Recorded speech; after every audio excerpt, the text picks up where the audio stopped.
प्रदेश स्थानीय जिल्ला क्षेत्र लगायत सम्पूर्ण महान श्रमदाताज्यूहरूलाई म अमीर मगर गत फागुन 21 गतेको निर्वाचनमा श्रम संस्कृति पार्टीको तर्फबाट प्रत्यक्ष प्रत्याशी उम्मेदवार साथै प्रदेश स्तरीय संवाद समिति सदस्यको तर्फबाट पुनः स्वीकार्नुहोस्। जय माटो। आजको कार्यक्रममा धेरै कुराहरू राख्न चाहन्न। प्रमुख मुख्य गरी चाहिँ प्रकृति संस्कृति र प्रविधिको समुचित विकासले मात्र हाम्रो देशको परिवर्तन र विकास सम्भव छ भन्ने हर्कबादलाई स्वीकार गरेर अब यो देशलाई बचाउन र बनाउनको निम्ति र हाम्रो आउने पुस्ताहरू वर्तमान अहिलेसम्मको पुस्ताहरूले जस्तै आफ्नो परिवार पाल्न आफ्नो जीवनयापनका लागि चाहिँ विदेशमा बेचिनु नपरोस्, विदेशमा मर्न नपरोस् र आफ्नो स्वदेशमा हुने आफ्नो परिवारका सदस्यज्यूहरू पुजारी अनि प्रियजनहरूको मृत्यु हुँदा समेत कम्पनीले छुट्टी नदिएर चाहिँ देशमा चाहिँ अन्तिम पटक अमूल्य जीवनमा चाहिँ भेट्न नपाउने जुन विडम्बनाको अवस्था छ, यो अवस्थाको अन्त्य गर्दै नेपालबाट चाहिँ नेपाली जनताहरू होइन नेपालमा बनेको वस्तु तथा सेवाहरूको चाहिँ बिक्री गर्ने देशको अवस्था निर्माणको निम्ति चाहिँ हर्कबादको माध्यमबाट श्रम संस्कृति पार्टीको चाहिँ स्थापना भएर अघि बढिरहेको अवस्थामा यसलाई अझ वास्तविक रूपमा सैद्धान्तिक रूपमा मात्रै नभएर व्यावहारिक रूपमा गाउँ चोल नगर यो प्रदेश सिङ्गो देशले हर्कबादमय र माटोमय बनाउँदै समग्र हरेक पुस्ता जेन्जी पुस्ता अघिल्लो पुस्ता वृद्ध युवा सबैको र समस्त जाति लिङ्ग वर्ग लगायत सबै नेपालीहरू अट्ने सबै नेपालीको हाम्रो सरकार हाम्रो पार्टी भन्ने पार्टी निर्माणको लागि चाहिँ हर्कबादलाई स्वीकार गरेर आउनुभएका सर्वप्रथम म वरिष्ठ श्रमदाता सुदन किरातीज्यू लगायत उहाँको सिङ्गो टिमलाई चाहिँ मेरो व्यक्तिगत तर्फबाट र मोरङ जिल्लाको तर्फबाट पनि हार्दिक न्यानो स्वागत गर्न चाहन्छु। मलाई विश्वास छ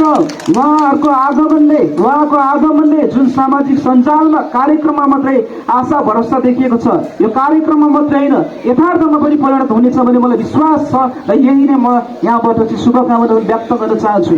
र हाम्रो श्रम संस्कृति पार्टी बिउमा सुरुमा हर्कसाङपाङ नेतृत्वमा एकजना हुनुहुन्थ्यो होला, 2-4 हुँदै थोरै थियो होला, आज लाखौँको सङ्ख्यामा राष्ट्रिय पार्टी निर्माण भएको छ। आज 5औं राष्ट्रिय दल भइरहँदाखेरि आज विपक्षी दल भइरहँदाखेरि प्रतिपक्षी दलको रूपमा अन्य दलहरू भए पनि सदन र वास्तविक प्रतिपक्षको भूमिका श्रम संस्कृतिले पार्टीले मात्रै निर्वाह गरिरहेको हुँदा सुकुम्बासी भूमिहीन अभियसले बसोबासी र विभिन्न खाले अन्याय उत्पीडनमा परेको जनताको आवाज बढिरहेको कारणले गर्दा आउँदो निर्वाचनमा स्थानीय र प्रदेशमा चाहिँ पहिलो पार्टी बनाउनको निम्ति र 2087 मा हुने सङ्घीय निर्वाचनमा चाहिँ पहिलो पार्टी निर्माण गरेर चाहिँ वास्तविक कुनै पार्टी मात्रै परिवर्तन नेता मात्रै सरकार प्रधानमन्त्री र मन्त्री मात्रै होइन जनताको सरकार निर्माण चाहिँ श्रम संस्कृतिको निर्माण पार्टीको निर्माण बनाउनको निम्ति हामी सबै एक हुँदै चाहिँ समस्त सम्पूर्ण न्यायप्रेमी जुनसुकै राजनीतिक दल र स्वतन्त्रमा रहेर पनि हर्कबादलाई स्वीकार गरेर मार्चमा आउन चाहने सम्पूर्ण श्रमदाता बन्न चाहनेहरूलाई हामीले हार्दिकतापूर्वक स्वागत गर्नुपर्छ भन्ने मलाई लाग्दछ र यही म जानकारी र अपिल पनि गराउन चाहन्छु।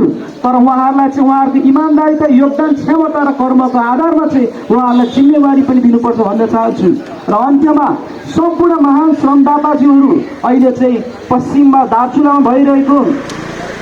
झोलुङ्गे पुल विस्थापन गरी चाहिँ जुन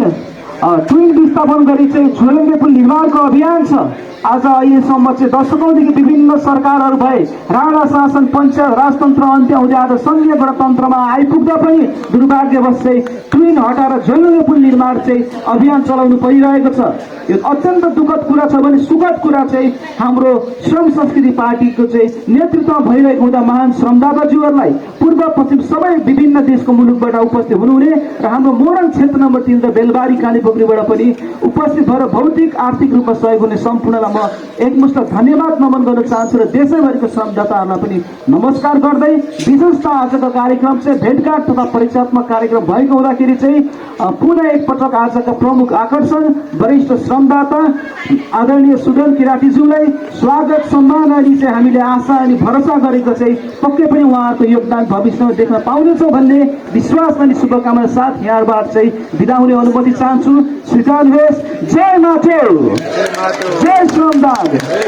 जय देश, जय श्रम संस्कृति।